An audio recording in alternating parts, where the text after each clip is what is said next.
আসসালামু আলাইকুম। ষষ্ঠ শ্রেণীর গণিতের আরও একটি নতুন টিউটোরিয়ালে তোমাদের স্বাগতম।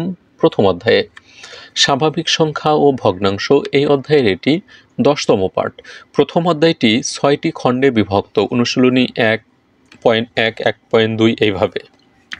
তো এটি 22 পৃষ্ঠার যে অনুশীলনীটি রয়েছে 1.4, সেই অনুশীলনীর 1 থেকে 3 নং প্রশ্নের সমাধান থাকবে এই টিউটোরিয়ালে।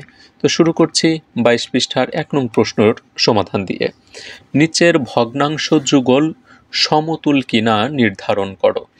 সমতুল ভগ্নাংশ কিনা, সমতুল ভগ্নাংশ নির্ণয়ের একটা নিয়ম আছে, সেটাই আমরা দেখব এখানে।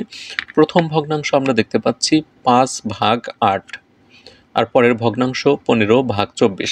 এগুলোকে আসলে বলা হয় এইভাবে যে 8-এর 5 অংশ আর 24-এর হচ্ছে 15, এরকম 8-এর 5, 24-এর 15, মানে কোনো জিনিসকে কোনো কিছুকে 8 ভাগ করে তার 5 ভাগকে বোঝাচ্ছে, আর 24 ভাগের 15 ভাগকে বোঝাচ্ছে। তো যাই হোক, তো এখন এই ভগ্নাংশ দুটি সমতুল কিনা এটা আমরা নির্ধারণ করব। তো সমাধানের শুরুতে আমরা এভাবে লিখে নেব, প্রথম ভগ্নাংশের লব, প্রথম ভগ্নাংশের লব হচ্ছে 5, আর দ্বিতীয় ভগ্নাংশের হর, এটা গুণ করতে হবে। এই যে উপরের সাথে নিচে, নিচের সাথে উপরে, এইভাবে গুণ করে এখানে আমরা এই যে প্রথম ভগ্নাংশের লব হচ্ছে 5 আর দ্বিতীয় ভগ্নাংশের হর 24, 5 আর 24 গুণ করে 120। তোমরা অবশ্যই গুণটা আবার একটু করে নেবা।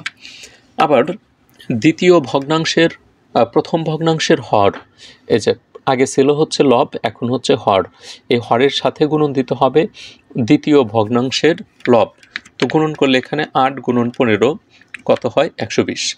এভাবে গুণ করে যদি সমান উত্তর আসে তখন ভগ্নাংশ যুগল সমতুল। তো আমরা উত্তরটা লিখে নিচ্ছি, অতএব ভগ্নাংশ যুগল সমতুল। আমি আবারও নিয়মটা বলছি, উপরের সাথে নিচে, নিচের সাথে উপরে। সহজ কথায় লবের সাথে হর আর হরের সাথে লব, এভাবে গুণ করে যদি একই উত্তর আসে তাহলে ভগ্নাংশ যুগল সমতুল, অন্যথায় সমতুল নয়।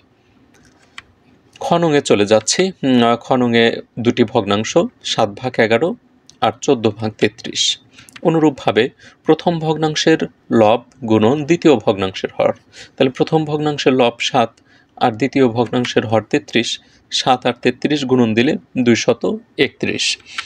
আবার প্রথম ভগ্নাংশের হর 11 আর দ্বিতীয় ভগ্নাংশের লব 14 গুণন করো, 11 আর 14 গুণন দিলে 154। দেখো গুণফল কিন্তু সমান হয়নি, তাহলে এই ভগ্নাংশ যুগল সমতুল নয়। তারপরের প্রশ্নে চলে যাচ্ছি, 38/50, 114/150। তো আমরা আবারও এই কথাটাই লিখে নেব, প্রথম ভগ্নাংশের লব গুণন দ্বিতীয় ভগ্নাংশের হর, 38 আর 150 গুণন করলে আমরা পাই 5700। এখন 50-এর সাথে 114 গুণন হবে, 50 গুণন 114, 5700। তাহলে এটি ভগ্নাংশ যুগল সমতুল, কারণ দুটি গুণফলই আমরা 5700 করে দেখতে পাচ্ছি, অর্থাৎ সমান। তারপর 2 নং প্রশ্নের সমাধানে চলে যাচ্ছে। নিচের ভগ্নাংশগুলোকে সমহর বিশিষ্ট ভগ্নাংশে প্রকাশ করে। এটি খুবই গুরুত্বপূর্ণ একটি আলোচনা তোমাদের জন্য, সমহরকরণ। সমহরের ভগ্নাংশে প্রকাশের পূর্বে আমরা কিভাবে সমহরে প্রকাশ করতে হয় সেই নিয়মগুলো একটু দেখে নিই। সমহর ভগ্নাংশে প্রকাশের নিয়ম, এখানে যে নিয়মটা থাকবে নিয়মটা তোমরা অবশ্যই মুখস্থ করে নিবা। এই নিয়মটা যদি তোমাদের মুখস্থ থাকে, পরবর্তীতে ভগ্নাংশকে ছোট বা মানের ক্রম অনুসারে সাজানোর কথা বলা থাকবে, সেটাতেও তোমাদের এই নিয়মটাই কাজে লাগবে। আবার সামনের টিউটোরিয়ালগুলোতে ভগ্নাংশের যোগ বিয়োগ থাকবে, সেখানেও এই সমহারের যে নিয়ম আছে সেই নিয়মটি কাজে লাগবে। তো প্রথম ধাপ 1-এ যে কাজটা করতে হবে, যতগুলো ভগ্নাংশ থাকবে সেই ভগ্নাংশগুলোর হরগুলোর লসাগু নির্ণয় করে নিতে হবে। এটি হচ্ছে প্রথম কাজ। সমহর বিশিষ্ট ভগ্নাংশে প্রকাশের নিয়মে প্রথমে যে কাজটা করতে হবে, হরগুলোর লসাগু নির্ণয় করতে হবে। ভগ্নাংশের উপরে যে মান থাকে একটা ভাগ চিহ্নের উপরে, ওটা লব, আর নিচে যেটা থাকে ওটা হচ্ছে হর। ধাপ 2-এ যে কাজটা করতে হবে, লসাগুকে হর দ্বারা ভাগ করতে হবে। এটা হচ্ছে দ্বিতীয় ধাপের কাজ। আমরা আগের টিউটোরিয়ালগুলোতে কিন্তু লসাগু নির্ণয় শিখেছি বিভিন্ন পদ্ধতিতে, ইউক্লিডীয় পদ্ধতি, মৌলিক গুণনীয়কের সাহায্যে এভাবে কিন্তু আমরা লসাগু নির্ণয় শিখেছি। এটা কিন্তু আমাদের লসাগু নির্ণয়ের টিউটোরিয়াল না, এখানে সমহার করাই হচ্ছে আমাদের মূল বিষয়। তারপর কি করতে হবে, লসাগুকে হর দ্বারা ভাগ দিতে হবে, আর ধাপ 3-এ ভাগফল দ্বারা লব ও হরকে গুণ করতে হবে। আমরা এখন যে প্রশ্নগুলো সমাধান করব, এই প্রশ্নের সমাধানে এই 3টি ধাপ অতিবাহিত বা অতিক্রম করব। তো এখন আমরা ক নাম্বারের প্রশ্নটা দেখে নেই। ক নাম্বারে আমরা ভগ্নাংশ দেখতে পাচ্ছি 2/5, 7/10, 9/40। সমাধানের শুরুতে আমরা এই যে প্রথম ধাপে কি দেখলাম, হরগুলোর লসাগু। একটু আগে বলছিলাম এই ভাগ চিহ্নের উপরের যেটা থাকে ওটা লব, নিচেরটা হচ্ছে হর। তো হর আছে 5, 10, 40। এখানে 5, 10, 40-এর লসাগু 40। আমি আগেও বলেছি এটা কিন্তু লসাগু নির্ণয়ের টিউটোরিয়াল না। যারা লসাগু নির্ণয় পারো না তারা আগের টিউটোরিয়ালগুলো দেখে নাও। লসাগু পেয়ে গেলাম 40। এখন প্রথম ভগ্নাংশটা আমরা লিখে নিই। প্রথম ভগ্নাংশ 2/5। এখন যে কাজটা করতে হবে, দ্বিতীয় ধাপে আমরা কি দেখেছি, দ্বিতীয় ধাপে ছিল লসাগুকে হর দ্বারা ভাগ। লসাগু 40 আর প্রথম ভগ্নাংশের হর হচ্ছে কত, 5। তাহলে কি কাজ করতে হবে, 40-কে 5 দ্বারা ভাগ দাও। 40-কে 5 দ্বারা ভাগ দিলে 8 বার যায়। এই 8 দ্বারা লব এবং হরকে গুণন, তাহলে উপরেও 8 দ্বারা গুণন, নিচেও 8 দ্বারা গুণন। এখন গুণ করো, উপরে গুণন দিলে 8 দ্বিগুণে 16, নিচে 5 × 40। প্রথম ভগ্নাংশে কাজ যদি বুঝতে না পারো দ্বিতীয় ভগ্নাংশটা অধিক মনোযোগ সহকারে দেখে নাও। এখানে দ্বিতীয় ভগ্নাংশে তো আমরা দেখতে পাচ্ছি 7/10। তো এখন লসাগু হচ্ছে 40। 40-কে 10 দ্বারা ভাগ দাও, কতবার চাই, 4 বার চাই। 4 দ্বারা উপরেও গুণন, নিচেও গুণন, অর্থাৎ লবেও গুণন, হরেও গুণন। তাহলে উপরে 4 × 7 = 28, নিচে হচ্ছে 4 × 10 = 40। তারপর তৃতীয় ভগ্নাংশ 9/40। এখানে বাকিগুলোর সাথে হুবহু হর মিলই আছে, এখানে আর মিল করার দরকার নেই, না মিল করলেও চলবে। তবে যে নিয়মটা আছে সেটা আমরা আবার একটু দেখে নেই। 40-কে অর্থাৎ হর 40, লসাগু 40 ভাগ দিলে একবার যায়, উপরেও 1 দ্বারা গুণন, নিচেও 1 দ্বারা গুণন। মানের কি পরিবর্তন হয়েছে, হয় নাই। তো এই অংশটুকু না করলেও চলবে। এখন দেখো, প্রথম ভগ্নাংশের হর 40, দ্বিতীয় ভগ্নাংশের হর 40, তৃতীয় ভগ্নাংশের হরও 40। আমরা সমহর বিশিষ্ট ভগ্নাংশে কিন্তু প্রকাশ করে ফেলেছি। তারপর উত্তরটা লিখে নিবা। নির্ণেয় সমহর বিশিষ্ট ভগ্নাংশগুলো 16/40, 28/40, 9/40। সুপ্রিয় শিক্ষার্থীবৃন্দু, 2 নং প্রশ্নের ক এর সমাধান শেষ। এখন খ এর সমাধান করব। এখানে ভগ্নাংশগুলো লিখে নিলাম। সমাধানের শুরুতে তোমাদেরকে রিকোয়েস্ট করছি, চ্যানেলটিতে যদি নতুন হয়ে থাকো এবং ধারাবাহিকভাবে অন্যান্য টিউটোরিয়ালগুলো পেতে চাও, তাহলে অবশ্যই চ্যানেলটিতে সাবস্ক্রাইব করে রাখবে। আর তুমি কোন স্কুলে পড়ছো, নতুন ভর্তি হয়েছো, তোমার স্কুলের নাম আমাদের সাথে শেয়ার করতে পারো।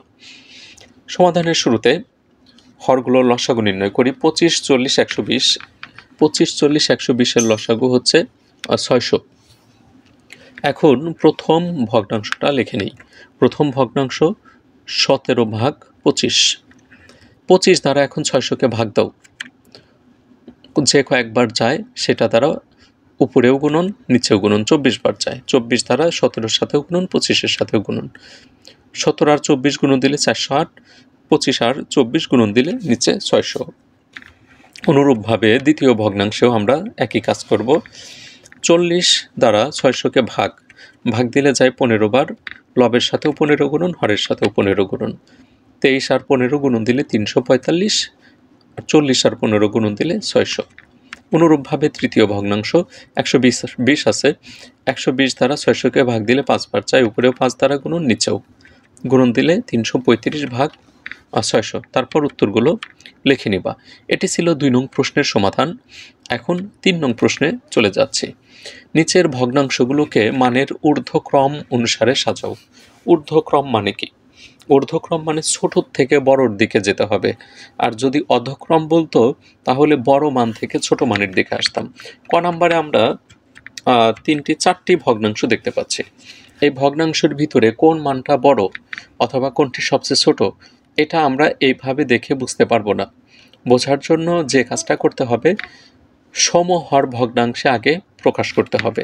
তো একটু আগেই কিন্তু 2 নম্বরে আমরা সমহরে রূপান্তরের নিয়ম কানুন খুঁটিনাটি বিস্তারিত জেনে এসেছি, সেগুলোরই এখন প্রয়োগ করব। প্রথমে হরগুলো লসাগু নির্ণয় করি। 7, 9, 21, 63 এই 4টি হর, এই 4টি হরের লসাগু 63। এখন প্রথম ভগ্নাংশ লিখে নিচ্ছি, 6/7। লসাগুকে হর দ্বারা ভাগ করো। লসাগু হচ্ছে 63, 63কে 7 দ্বারা ভাগ দাও, 9 বার যায়। 7 9 63, 9 বার যায়। তাহলে উপরেও 9 দ্বারা গুণন, নিচেও 9 দ্বারা গুণন, গুণন করলে আমরা পাই 54/63। দ্বিতীয় ভগ্নাংশ লিখে নেই, 7/9। এখন 9 দ্বারা 63কে ভাগ দাও, 7 বার যায়। উপরেও 7 দ্বারা গুণন, নিচেও 7 দ্বারা গুণন, 7 7 49 আর 7 9 63। অনুরূপভাবে তৃতীয় ভগ্নাংশ 16/21। 21 দ্বারা 63কে ভাগ দিলে 3 বার যায়। 16-র সাথে 3 গুণন, 21-এর সাথেও 3 গুণন, 48/63।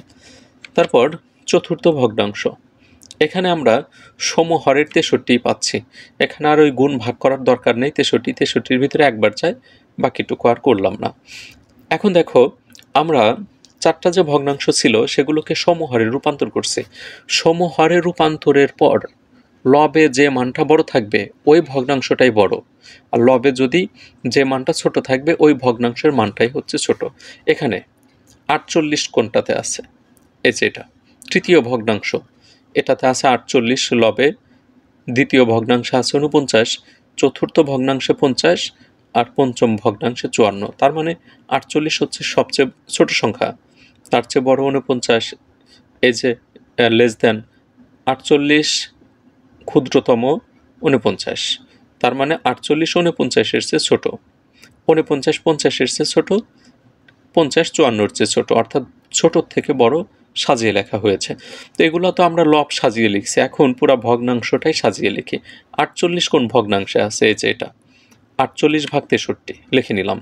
তারপর 49-এরটা, 50-এরটা আর হচ্ছে 54-টা। তো এখানে এই ভগ্নাংশটা সবচেয়ে ছোট আর 54/63টা সবচেয়ে বড়, কিন্তু এগুলো মূলত মূল ভগ্নাংশ না। মূল ভগ্নাংশগুলোই এখন আমাদের সাজিয়ে লিখতে হবে। 48/63 কোথা থেকে আসছে? এই যেটা 16/21 থেকে আসছে। তো এই যে 16/21 আগে আসবে, তারপরে হচ্ছে 49/63। 49/63 আসছে কোথা থেকে? এই যে এটা 7/9 থেকে।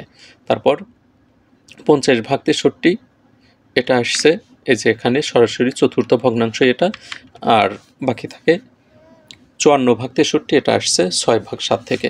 সুপ্রিয় শিক্ষার্থীবৃন্দু, নির্ণেয় ভগ্নাংশগুলোর ঊর্ধ্বক্রম তারপর তোমরা লিখে নিবা।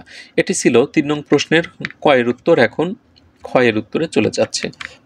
একদম সেম নিয়মের অঙ্ক। প্রথমে 72, 36, 60, 24-এর লসাগু নির্ণয় করি, সেটা হচ্ছে 360। প্রথম ভগ্নাংশ 65/72। 360-কে 72 দ্বারা ভাগ দাও, ভাগফল দ্বারা উপরেও গুণন নিচেও গুণন। 65 সাথে 5 গুণন দিলে 325, 72 আর 5 গুণন দিলে 360। দ্বিতীয় ভগ্নাংশ 36 দ্বারা ভাগ দাও 360-কে, যায় হচ্ছে 10 বার, উপরে 10 দ্বারা গুণন নিচেও 10 দ্বারা গুণন।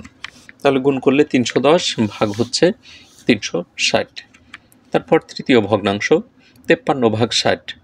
60 দ্বারা 360-কে ভাগ দাও, যায় হচ্ছে 6 বার, 6 দ্বারা উপরেও গুণন নিচেও গুণন। তারপর চতুর্থ ভগ্নাংশ একদম সেম কাজ, এটা নিয়ে আর আলোচনা নাই করলাম। এখন আমরা কিন্তু সমহরে রূপান্তর করছি। সমহরে রূপান্তরের পর একটু আগে বলছি উপরের মানগুলো ছোট থেকে বড় সাজালেই ঊর্ধ্বক্রমে সাজানো হয়ে যাবে। উপরের সবচেয়ে ছোট মান দেখতে পাচ্ছি 255, যেটা এই যে চতুর্থ ভগ্নাংশে আছে। তার চেয়ে বড় 310, তারপরে 318, তারপরে হচ্ছে 325। এখন এই ভগ্নাংশগুলো লিখি। 255 ভাগ হচ্ছে 360, তারপরে কোনটা আসবে? 310 ভাগ 360, 318 এটা, তারপরে হচ্ছে 25-এরটা। এখন এগুলো মূল ভগ্নাংশ না। 255 ভাগ 360, 310 ভাগ 360 এগুলোর ভগ্নাংশগুলো আমরা লিখে নিই, তারপরে উত্তরটা তোমরা এভাবে লিখে নিবা। সুপ্রিয় শিক্ষার্থীবৃন্দু, অনুশীলনী 1.4-এর 22 পৃষ্ঠার টিউটোরিয়ালটি এই পর্যন্তই থাকবে। পরবর্তীতে হাজির হব আরও নতুন টিউটোরিয়াল নিয়ে। সে পর্যন্ত সবাই ভালো থাকো, চ্যানেলটিতে সাবস্ক্রাইব করে রাখো। সবাইকে অসংখ্য ধন্যবাদ জানাচ্ছি আবারও। আল্লাহ হাফেজ।